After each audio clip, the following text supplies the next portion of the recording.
अल्लाह ताला कहता है कि अगर आपको नौकर नौकर बना दिया है पब्लिक का, तो नौकराजी करो। आप भी एमएलए के साथ मिलके, उनके ठेकेदारों के साथ मिलके यहाँ लोगों को इस्तेसाल करते हैं। मुझे लगता है कि इन अफसरों के ऊपर हमारे एलजी मनोज सिन्हा की नजर है। बहुत सारे अफसरों को मनोज सिन्हा जी ने कहा कि तुम लोग घर बैठो, तुम्हारी जरूरत नहीं। मेरी मौजूदगी इस वक्त जिला अनंतनाग के खनबल से है। मेरे साथ बीजेपी के सीनियर लीडर सूफी यूसुफ साहब इस वक्त है। सूफी साहब, आपका खैर मकदम है। शुक्रिया सर, जब हुकूमत इलेक्टेड हुकूमत के पहले जो हमारा दुश्मनीपुर इलाका था, वहाँ से टूरिज्म बड़े जोर शोर से चल रहा था, टूरिस्ट। उसके बाद जब इलेक्टेड हुकूमत होने के बावजूद भी वहाँ पे हर जगह कचरे के ढेर पड़े हैं।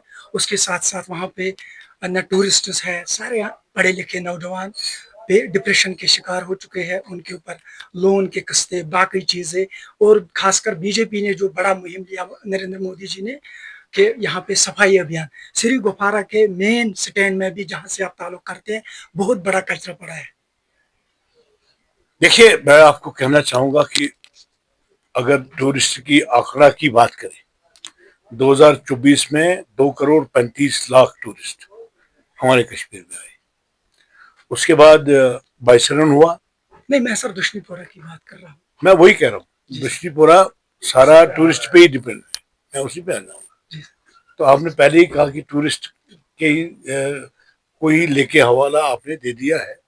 तो फिर 22 अप्रैल जब हुआ तो आपने देखा कि 26 बहनों का सिंदूर मिटने के बाद टूरिस्ट खत्म हो गया था। सही।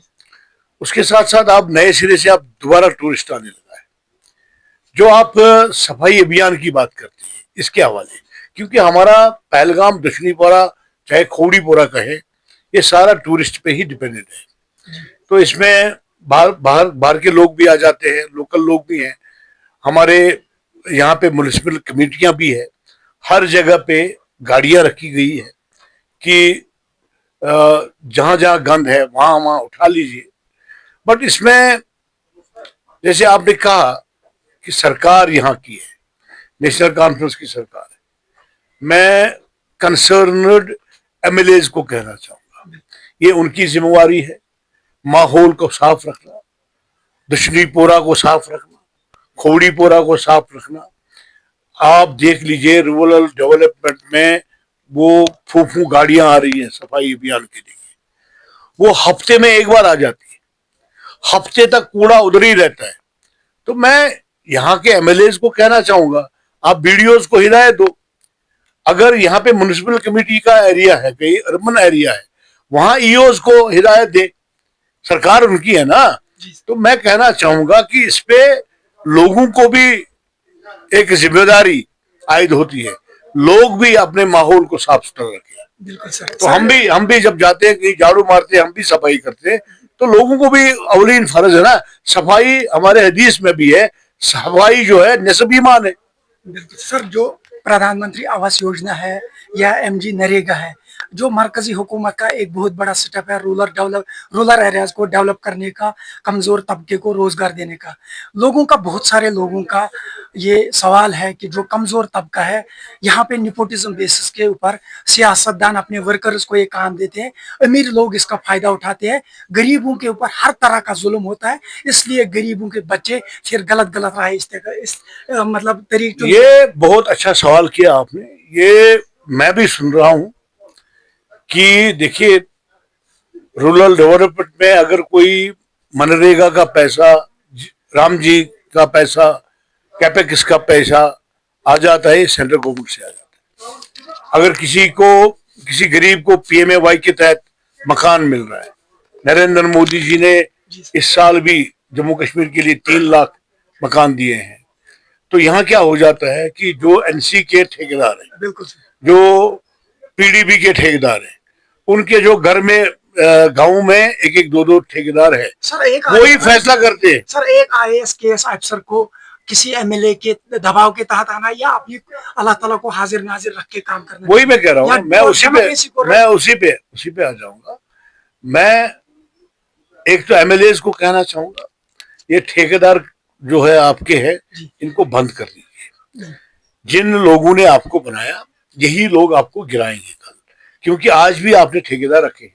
और उसके साथ साथ यहाँ के एडमिनिस्ट्रेटिव ऑफिसरों से मैं गुजारिश करना चाहूंगा, आप सरकार के नौकर हैं, आप पब्लिक के नौकर हैं, आप सरकार से तनख्वाह लेते हैं, ये लोगों का टैक्स का पैसा है। आपको न किसी एमएलए के झांचे में आना है, न किसी सियासतदान के झांचे में आना है। आपको जो अल्लाह ताला कहता है कि अगर आपको नौकर नौकर बना दिया है पब्लिक का, तो नौकराजी करो। आप भी एमएलए के साथ मिलके, उनके ठेकेदारों के साथ मिलके यहाँ लोगों को इस्तेसाल करते हैं।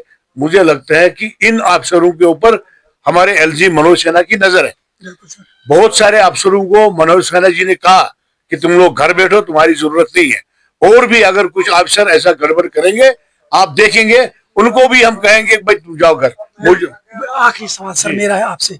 सर अगर एक सियासतदान पार्टी बदलता है, कुछ भी चुनता है, तो एक वोटर को के ऊपर क्यों नजरें रहती है? जैसे सर आपके पास कोई भी आता है, जब आपका दरबार लगता है तो आपने हमेशा ये दरबार खोल रखा है। बाकी सियासतदान इन वोटर्स के ऊपर नजर क्यों रखते हैं कि किसको वोट दिया? अगर जमहूरी मुल्क हमारा है, अगर इतना खूबसूरत आइन हमारे पास है, तो एक कमजोर गरीब को क्यों ये नजरें रखाई जाता है? तब देखिए, मैं अपनी बात करूंगा। मुझे अल्लाह ताला ने पब्लिक का नौकर बनाया है, ठीक है। मैं वो नौकराजी करता हूँ। मेरे पास दरवाजे पे एनसी का, पीडीपी का, कांग्रेस का, बीजेपी का जो भी कोई आता है, जी सर, मैं ये नहीं पूछता उसको कि भाई तुम किस पार्टी के हो। मैं पूछता हूँ उसको, भाई जो मेरे हक में है, जो मेरे हुदूद में है, मैं वो आपको बता दूंगा। वो कहते जो मेरे हुदूद में होगा मैं वो करूंगा। बाकी उन लीडरों से पूछिए, आप उन एमएलए से पूछिए, आप अपने खाली वोटर के ऊपर फोकस क्यों करते हैं, उनसे पूछिए, वो आपसे जवाब देते हैं। ये थे सोफी साहब जिनका मौक़िफ़ आपने सुना है। तो इस